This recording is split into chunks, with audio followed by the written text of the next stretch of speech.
Hey, how's it going, guys? My name is GumpAnarchy, and I finally got another commentary for you. I know it's been something like 4 or 5 weeks or something, but I finally got around to commentating this gameplay, and it's a really great gameplay. It's probably my best game of Black Ops and my favorite game of Black Ops that I've ever played, and that I'll probably ever post on YouTube, or for a long time at least.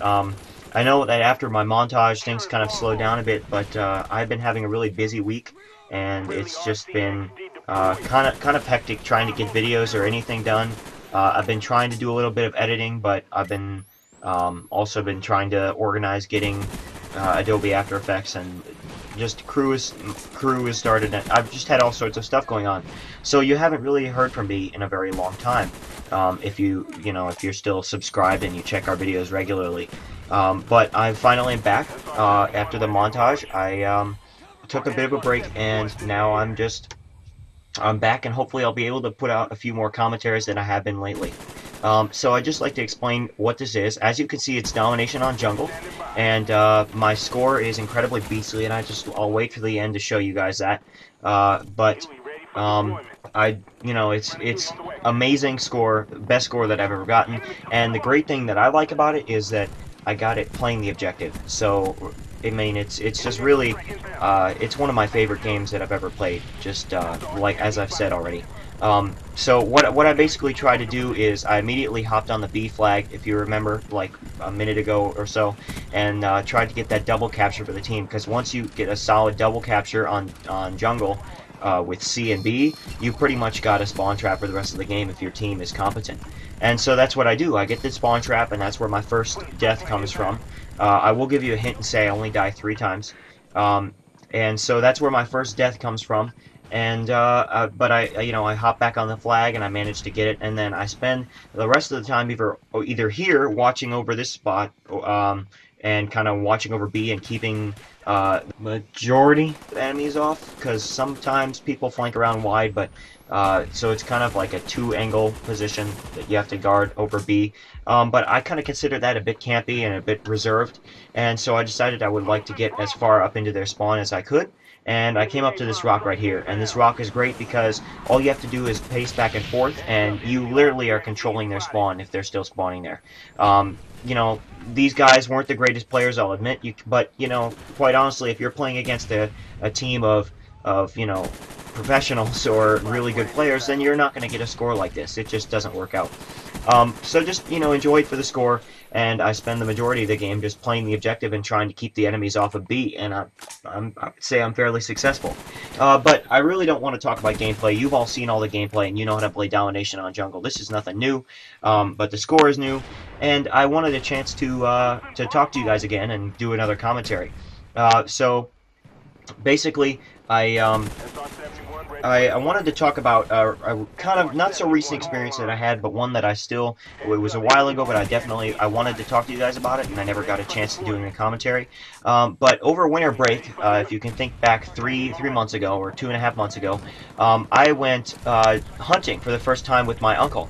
And we went deer hunting. My uncle's brother has a wide open property of I don't know exactly what the number is, but like 10 to 100 acres, something in that range. Even though that is a big range, something in that range. And he had an extra deer permit. And so we checked all the legal things, and I was legally allowed to deer hunt in that area, because there was a kind of a special season going on, because in that area there had been a huge number of deer-related car accidents, and basically they were allowing the does to be hunted just because they want to try to reduce the herd, to reduce the number of car accidents. And so basically what we decided is, because I'd never gotten a chance to shoot a rifle with a scope before, my uncle said he would love to take me out, and so we went. We drove out there, and we ended up only having to wait for about 40 minutes. We sat up on the top of a hill in a bucket. This is the middle of winter. This is over winter break, and it was very cold. And so we basically went out, we sat down there, and I had the gun on my lap, and we waited. You have to wait for the deer to come out. And my uncle's brother has all sorts of corn and food and feed out for it, so the deer come, like, regularly. he also has a camera set up to, that takes motion picture every time there's some sort of motion. It's a motion sensitive camera. That took a long time to explain, but anyway, so he has one of these cameras, and we know the deer are going to be there.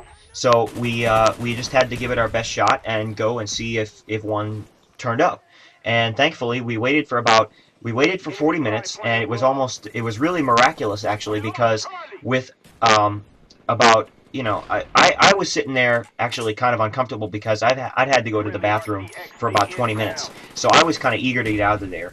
And well, I asked my uncle, "Hey, how long is left?" Quietly, because you can't speak very loudly for obvious reasons. So I asked my uncle quietly, "Hey, how long do we have?" And he said, "All right, this is our last chance. We have 4 minutes left of daylight before we can't shoot the deer anymore. Because after the sun goes down, it's not allowed. It's part of the special season. Plus, you can't see the rifle scope." So 3 minutes later, a deer shows up. And so, we are so lucky. It's a really big deer, and it's about 80 yards away. So, carefully I bring the gun up, line it up, and for the first time ever shooting a scope, I lined up the shot right on its shoulder where I needed it to be, pulled the trigger, and boom, dropped it in one shot. It didn't run anywhere, and it was a great shot. And I was really proud, not of killing an animal, but of hitting the shot. And now, when I told some of my friends about it and put it on Facebook, a couple of people were like, "Wow, you killed a deer, this is wrong."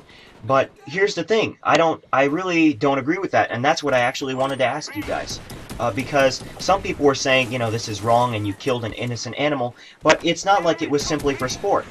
It was partially for sport because I wanted a chance to shoot a gun, but also we took the venison home, we took the deer home, and we're still eating venison. We're using every part of the deer that we can.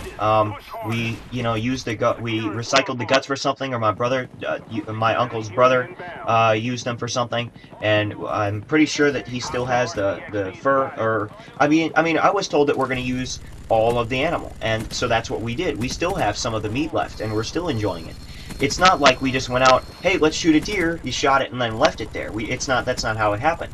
We went out, and it was a quick, clean death. It didn't suffer. But some people still don't understand, still say this is wrong. And this also confused me because the point of the special season was to prevent a ton of deer-related accidents from happening. Because by reducing the herd, these accidents are less likely to happen. So basically, we're giving the deer a quick, humane death, as opposed to a huge potential of dying slowly on the side of a road, where not only would the deer die, but the human could get hurt too. So it just kind of confused me that people would say, "Oh, this is wrong," when really we're probably preventing a lot more deer from suffering deaths than the number that are hunted. So guys, just let me know in the comments below what your take on hunting is. If you feel it's humane, or if I did a wrong thing or a good thing because I prevented a lot of painful death for many deer. Just let me know. One of my favorite things about videos is that not the views or the subscribers, but actually being able to see what you guys think and respond to that feedback. That's a lot of fun for me. So I encourage you to leave a comment below. I will be reading and responding to most of them. Also, thank you LGU if you posted this. And you'll also see it on my channel. So if you enjoyed the video, I encourage you to subscribe. Thanks for watching.